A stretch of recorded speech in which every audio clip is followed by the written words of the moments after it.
Hello, I am back today with these two nail art tools from BeautyBigBang.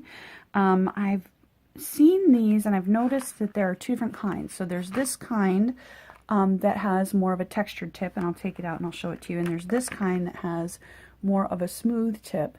So I thought that I would grab them both and take a look and see what the differences are. So you can see that each comes with the main tool that has a pointed end and a round end, and then there are a couple of replacements, two pointed, two round replacements, and that's the case with both of these. All right, I will pull them out and then we'll take a closer look. And I should say that there are instructions on the back of these, but the instructions are not for this kind of brush. The instructions are for other kinds of nail art brushes that have bristles, so I'm going on guesswork. Okay, so as you can see, these are meant to be replaceable. You just pull them on out and you can put a different one in.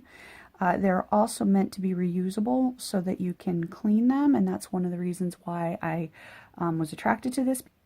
You can obviously put the round ones in either side. You can put the pointed ones in either side. That doesn't matter, so you can do whatever you want. A couple of these are wonky. I don't know that that matters. You just may have to be careful when you're using them. All right, so let's take a closer look at the heads. You can see that this one is super smooth and this one is more textured. So I'm thinking this will give a more kind of diffuse look, where this is going to give a more solid kind of look, and we'll test them out. And I'm also thinking in terms of the pointed end, that this is going to be a little bit better at maybe kind of getting gradients or creating lines, whereas this is this you can get more of kind of like an overall stippled, dotted kind of look. All right, so let's pull out some polish and see what we can do. All right, I'm going to be playing around with these two polishes by Moonflower Polish. These are apple and lemon, and I'm going to try to see if I can do a gradient with these. But first, let's take a look and just see how each of these tips apply. Okay, so I'm going to get a little bit here, and let's just try it on the nail. And this gives a very, ooh, I like that. So that it's a very kind of diffuse effect. So the polish does dry kind of quickly, so you can get kind of a smaller, smoother effect, or you can cover and you can see that texture that you get in there. You can go back over it if you want to make it a little bit darker, or you can keep it light. So that seems fairly cool. All right, now let's see what happens with the smoother tip.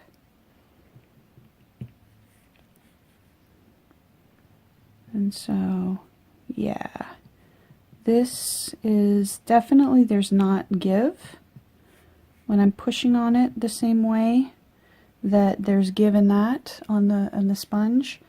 So this is more of a, I guess you can kind of smear and get smeary effects, which is actually kind of cool, but definitely not the same as the other. Okay, I'm going to put some on over like that and then see if we can roll. What happens if we roll?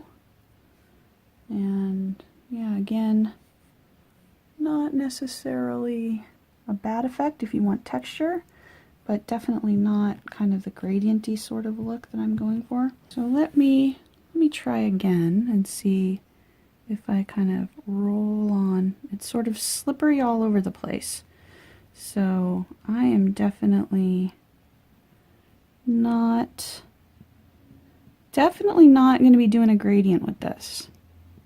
This reminds me, actually, okay, so what I'm seeing as a use for me for this is, this reminds me of the old saran wrap sort of look. And I see how you could get like a really great melded look, like with a couple of different looks here. But you're definitely not going to be using this to sort of mix polishes together in a smooth way. That is not what at least I'm able to do with this. All right, I want to do one last kind of test with the pointed tip versus the other. So I'm just going to put that onto my polish and then put it onto here. And that's the kind of look I'm getting. And let me see with this one. I'm going to go straight down into my polish and see what happens. And I can definitely get kind of a rounder effect when I go straight down and use the very tip top of this. And I get more of a linear, more of a up and down line when I use this tip, and I can get more kind of circular effects when I use this tip. So that is a difference there. Alright, let's go back to this one, since this seems to be a more effective tool for actually doing gradients. And I am going to put some of the yellow here and some of the green here. And I want to see if I can work with both of these colors at the same time with this tip. So I'm going to use the circular tip, and I'm just going to go right down into it and see what happens if I do that. And, oh, okay, yeah. You can see that actually gives a really nice gradient effect.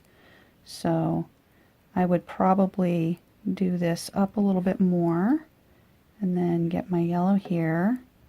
Obviously this is the first time I'm trying this, so I'm getting my colors a little bit muddier than I would if I were actually doing this for real. But you can see that gives a really nice, easy gradient effect that you can play around with. So you can do both colors at the same time on that, and you're going to be able to get a nice gradient. And then if I wanted to get a little bit more of the dark green, I just went back and kind of redipped, and I can go back in here, and just depending on how I angle this, I can kind of smooth the edges. So yeah, I really do like that. I really do like that for doing gradient stuff. Alright, now let me see actually if maybe this with the pointed tip is better for gradients, because it does give kind of a longer angle. So maybe we can play with that. Maybe if I dip it like this in there, get it nice, maybe then I can just kind of go right like this. So there doesn't seem to be that much. Maybe can I can roll it. That gives kind of a nice effect. Alright, let's try that. Let's try that a little bit better. If I roll it,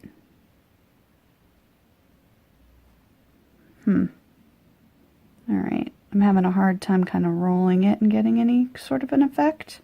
So yeah, rolling it doesn't seem to work for me, so let me just try this again here. And I think, yeah, just like with the other tip, kind of just going up and down. Now that may be because that's how I'm used to doing it with a makeup sponge. So maybe if I practiced like with the rolling and stuff a little bit, but it didn't seem like it wanted to apply super well with that. What I was hoping between these two is I was hoping that I would be able to get sort of a texture gradient with this and a smooth gradient with this one, but no, it just doesn't seem to want a gradient.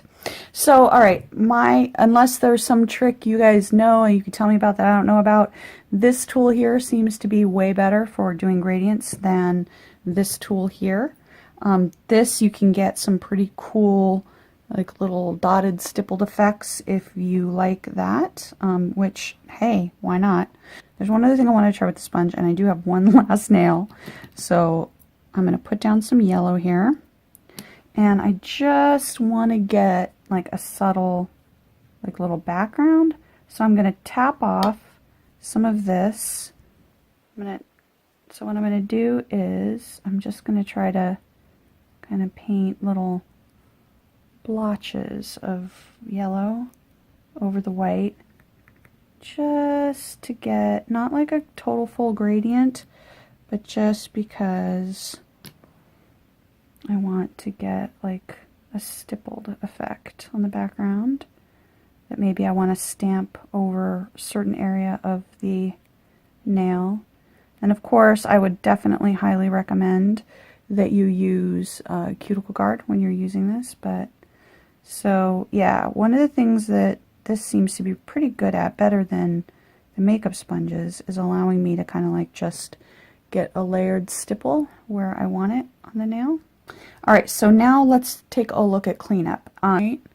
Cleanup on this one is super easy. So I've already cleaned it up a couple times here while I've been working, and I just swipe acetone across it and boom, it's done. Now my guess is that this is not going to be as easy to clean up because it's a sponge, and although as I'm wiping across it, more seems to be coming off than I would have guessed. So that might be enough, but my guess is that you probably want to kind of go in here with the acetone on your pad and just, or if you have cotton, and just kind of squeeze. And that seems to be getting most of that color out. I'm just kind of going in. I've got some acetone on this pad, and I'm just squeezing here to see. It actually might even be easier if I took this head out. So let me take the head out. Definitely would not suggest cleaning this when you've got your beautiful nails just done. Alright, so in terms of these tools, for my purposes and the things I want to use it for, I think this textured sponge head is going to be better. I do like the option of being able to get kind of the different effects with this other one, so I am glad I have it, but if I were going to do it again, I would just get this one. It does clean up pretty easily. It does seem to get the kind of stipple effects that I want, and to be able to get the kind of gradient effects I want, and I will top coat these in a minute so you can get a kind of a finished look at them. I like the removable heads. I didn't really personally find much difference in the pointed and in this. Actually, I think this might actually be easier for doing gradients than the other. Maybe if I were getting different kind of stipple effects, this might be better. So think about that. But alright, I'm back and I have them all top coat now, and apologies because some of them are going to be furry because I was cleaning up with the cotton pad, so that's why you don't want to do that naturally. So one of the things I was a little bit worried about was like that on the gradient the texture would show too much, but I think once you put the top coat on, it's nice and smooth and very pretty, and so I don't think that is any less smooth than any other kind of gradient. And obviously I'm doing just a rough job here, but so you can see that when the top coat goes on, those texture strokes are not nearly as obvious. I do like this as a kind of a textural background that you get with the silicone. I think that those different kinds of textures are really, really interesting and really fun. Here's some of the stippling that I did with the textured tip, and you can see the kind of stippling around. Oops, top coat wasn't dry. You can see the stippling around the edge, so like maybe if you wanted to stamp like words and then stipple over them to make them look like they're disappearing, that would be a great tool for it. But you know, look at how cool that would be under some flowers. So that's a really neat effect too. So definitely these are both cool, but know what you want to use them for before you get them, before you buy either one or both. And I definitely think they're a lot of fun, and they make a lot of interesting effects super easy. So I will link down below, and thank you for watching.